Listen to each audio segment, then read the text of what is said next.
খোকা যাবে শ্বশুর বাড়ি, সঙ্গে যাবে কে?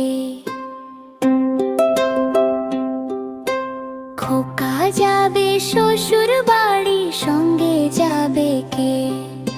ঘরে আছে হুলো বেড়াল, কোমর বেঁধেছে।